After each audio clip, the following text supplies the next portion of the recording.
PD Beats here from Pop Turner, speaking to Stephen Kalyn about some of his most recent and upcoming projects. Welcome to the show, man. Happy holidays. Happy holidays. Thank you for having me. I mean, a little bit of a tale of two interviews here, right? Because we have some projects that are out that people can see that we want to chat about, but then we also have some projects that you recently wrapped that you're working on. So we do have a lot to talk about before the new year, if you think about it.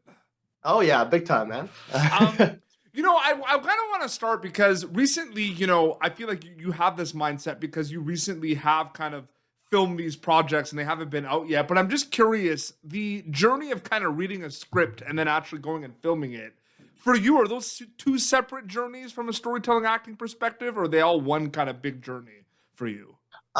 For me, it's like when I get it, I have this, you immediately the actor mind starts going off thinking, oh, I want to try this, I want to do this. I'm so excited to, you know, do this on this day or whatever. But it all like the moment I get the script, everything starts cooking in, and like you just kind of get the idea of like, okay, this is what I want to do. Mhm. But I also want to stay open to whatever the director is coming up with, Yeah. or the writer, or like whatever happens on the day. Sometimes scripts change the night before, and then you have to memorize and completely do something different for that scene. But yeah, no, it does start at the very beginning where I'm like, okay, I think I know, I've got this idea, but like I always try to keep it open no matter what. Like because I don't want to get stuck in that box. Yeah. And then there's nothing to play with usually. Yeah. 100%. And Yeah. one of the first kind of projects that I reached out to you about was Cascade, which was on Netflix, Yeah. which is something like I love that movie. I had a great time with that. I'm just curious from your perspective, because it is a thriller, it's got the action, but there were moments of it, because I'm a big horror movie fan, that like it felt like a horror movie. So I'm just wondering what it was like reading it. Like, did it feel like it had the horror movie vibes when you were reading the script for that? Yeah, there were some moments. I'm a huge horror movie fan Yeah. too. So I was like, yeah, there were some moments that were kind of like, kind of spooky or whatever. But yeah, no, like overall, it was this idea of like, a bunch of kids getting attacked by a bunch of drug dealers. Finding So cocaine in the forest. Like, yeah, exactly. Yeah, running around with Sorry. cocaine in their bags in the forest. Yeah, so that idea is already scary on its own. So Yeah. yeah, no, it was definitely kind of like when I was reading it, I was kind of like excited to turn the next page to see what would happen to these kids next. Man, your character was the worst at times in that movie. Yeah, You he watch was. some of these movies, it's like, get this guy out of here. Like, Yeah, I know. He's like the way I pictured him. He's like a husky, like a dog. Like whatever he sees, he goes. Like that's kind of his mindset. Absolutely. You work on another movie called Warrior Strong, which I Yeah. feel like is interesting because then I feel like you can talk about this with a lot of sports movies because in one regards like they're about sports, but in the other regards they're not about sports at all. They're about kind of seeing these characters grow and self-reflection and everything. And I'm just wondering with a film like this, like, is that the mindset you kind of had in it? Like, yeah, it's a movie with basketball in it, but it's way more than just that if you think about it. Yeah, no, for me, I took it as like with my character, he's kind of the outsider a bit. I mean, it seems I'm playing a lot of these characters who are kind of like you kind of hate them, but you know that they come from a broken The misunderstood place. component, absolutely. Misunderstood. Yeah, exactly. Cascade So though, like, this character, I get that more. Cascade, I'm like, I don't know if this guy's misunderstood. He's just the worst. Like he was just like, yeah, he's definitely a goofball.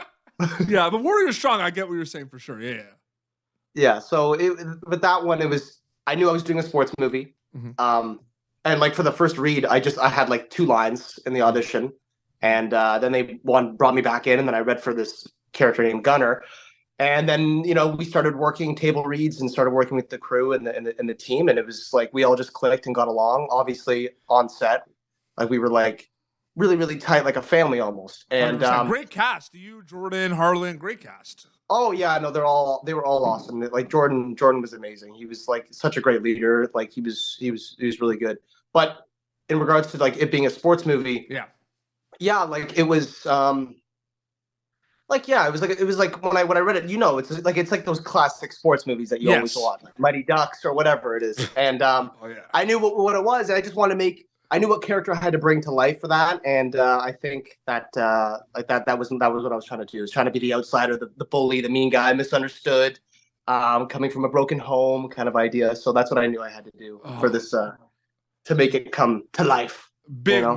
Big Mighty Ducks guy here, by the way. So I love that reference. Oh yeah, we've had some of the original Ducks like on our show too, which is unreal. No way. Yeah, that's awesome. Matt Doherty, who played Averman, is like a regular. He's been on the show many times, and that's because it's crazy because those are the movies we grew up watching, man. And they're fun, they're lighthearted. You know what you're gonna get, but you walk out of the theater with a smile on your face. 100%. Now, movies that don't give you a smile on your face, perfect segue, horror movies, right? I mean, Cruel Intentions, right? I mean, we're gonna definitely that is announced that there's gonna be a TV show for that. Yes. And it's interesting because it's not gonna be the movie, right? Like it's a TV show, right? So how, I know we can't say much. I mean, it's announced that you're cast and everything, and I'm not going to be one of those guys being like, tell me everything you know. Like, I'm not, it's not like, but it's just like, no, but like, what is your relationship with the original source material, knowing that it is going to be like a reimagination? Like, I'm just curious about that.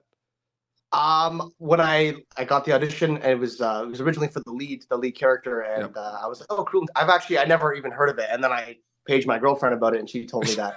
Never heard of Cruel Intentions? That's what's the matter? Old classic. Like, what is going on? You know? Yeah, exactly. So I watched the movie and I checked it out. I'm like, oh, okay, I see. Two incest, step siblings kind of vibe, weird, kind of weird vibe here. But then I read the pilot. I'm like, oh, okay. So they completely do a bit of a different take on it for sure. And like we'll see. And that's one of those things when it's out, it's out. You know what I mean? Like we'll just play the waiting game. Yeah, exactly. Yeah. I feel like.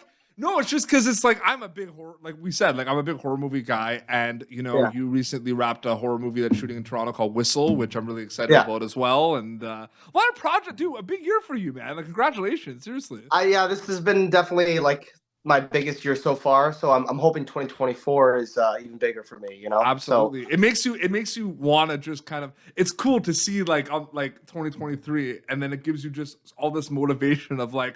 I had like 4 or 5 movies. Let's get 10. Yeah, exactly. Yeah. No, yeah. It's exciting. It's exciting to see these upcoming projects that are coming out because you do it, you shoot it, and then you try to like forget about it. But it's always kind of in the back of your mind. Like I'm curious to know how that might have turned out. So I'm excited to see all these things drop in the new year, and hopefully be a lead on a TV series at some point. Whistle was kind of announced that it's being filmed, and the people attached, people were excited. The fact that it was a horror movie, everyone was excited about it. You have Sophie Nélisse from Yellow Jackets, Ali Scobie, like Daphne. You have an amazing cast. Is it exciting for you to be part of a horror movie at a time where yes, they've always been around, but it's been elevated surge-wise in popularity? Like, is that a cool thing you think about as well? Like, it's an amazing time for these movies. Absolutely. No, I like I said, I'm a huge horror movie fan. Like my favorite movie of all time is Jaws. Like that's like my I grew up watching that movie. I love all those, Jason movies, Friday the 13th, Freddy versus Jason, Nightmare on Elm Street. I love them all. It is really exciting to be this is my finally I get my chance to be a part of a horror movie.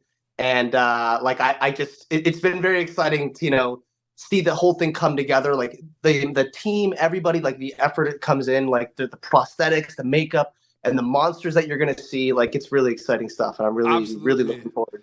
No, for sure. And it's interesting too because all these projects we've kind of talked about are different characters. Maybe there's the misunderstood component of a lot of these characters that we talked about, but I'm wondering if you take experiences, maybe not the characters itself, but experiences to each project. Like, do you take stuff from Cascade to Whistle? Do you take stuff from Warrior Strong to Cruel Intentions? Like, I'm curious if that comes to play at all. Yeah. You know what? With a lot of these characters that I've been playing, a lot of them have similarities in that sense. So I think I take some here and there, but I try to make something new and fresh for myself on every project I'm in because I don't want it to just be boring and bland for myself and also the audience. So I take bits and pieces of it, but I try to come up with new material in my mind. Obviously, kind of acting is something that Stephen Kalyn is focusing on right now. But you know, you go on a movie like Whistle, where you work with some incredible filmmakers, like the cast, but like the people that are attached, like the filmmakers are incredible as well. Does it kind of give you a little bit of like motivation or this push to maybe go behind the camera as well one day and maybe write and direct? Does that ever happen? Oh, for sure. Absolutely. No, definitely. I would love, like I said, I'd love to direct, horror movies. That's something that has been always in the back of my mind. But right now I'm sticking to the actor route. I'm very passionate about it. Yeah. But you never know what the future holds. I'm optimistic. Absolutely. How many horror movies did you watch during spooky season this year? Because that's all I watched, man. AMC Fear Fest, baby. Like it's always on in this house. So have you? I would say a lot. Have you ever seen? Did you watch? Like, do you have Shudder? No, I don't have Shudder. I do want to get that though. Oh man, I gotta subscribe to that. Oh, dude, the movies on that is just unbelievable. Like it's. Oh yeah. It's worth it. Like it's. I mean, I even like the crappy horror movies. Like those are fun too. You know what I mean? Like absolutely. Those, like, you know what I'm talking about? I will give you a list, and you will be like, "Oh my god, these are like there's so many out there." Because the quality and quantity of horror movies is just like it's next level, man. It's so crazy. Yeah.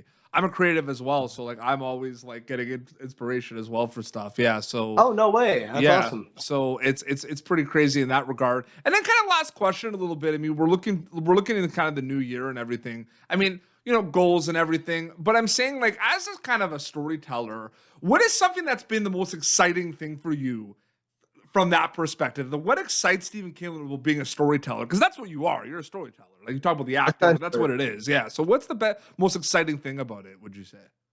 For me, especially going in the future, I like to play characters. I mean, even if like you don't, what you see on the page is like, oh, okay, I see what this character is. I like playing people where I can have someone watch that and go like, I can relate to that character, or I understand where that guy's coming from, or that pain, or whatever it is, or I make you laugh, or whatever the case is. I like to just connect. The key is always just I do my best, the work as much as I can to make this character come to life, and hopefully the audience understands and clicks with it. I mean, that's always the goal. But yeah, I like to play characters that relate to people and people understand, maybe even brighten up. Because I know when I was a kid watching a movie, if I saw, I don't know, Spider-Man or something, I'd be like, oh, I want to be Spider-Man. I want to help people. I want to do the right thing, all that kind of stuff. Like that kind of inspirational, thing I like to do with for storytelling, I'd say, yeah. Absolutely. And like I said, man, there's so many projects out and so many projects to come out, and it's been a great year for you, and it's going to be a bigger year, man. I'm saying it. I can see it. It's going to be a bigger year. So I'm really happy for you. And thank you so much for coming on the show, man. It was really great that we're finally able to do this. Thank you. Thank you so much for having me. Seriously, this has been fun. Let's do some plugs quickly. Cascade is still available in Canada on Netflix, I believe, correct? Yes. Yeah. Okay. Yeah. Warrior Strong, they could check out as well. Yep, that's on Prime. That's on Rogers on Demand, all that kind of stuff. And then we'll just have to wait for Whistle and Cruel Intentions. But I'm really excited for everybody to see that stuff. I'm really looking forward to that in the new year. Absolutely. And your Instagram account is the best way where people keep up to date, right? With everything? Yeah. Yeah. Is it just your name? Yeah, Stephen Kalyn. Okay, awesome. Well, this has been Pop Turn at youtube.com/Pop Turn for previous episodes. Until the next time, this is Stephen Kalyn and PD Beats signing off. Thank you for tuning in to Popternative. Make sure to check out our past episodes of Popternative on YouTube. This has been an Autograph Communications production.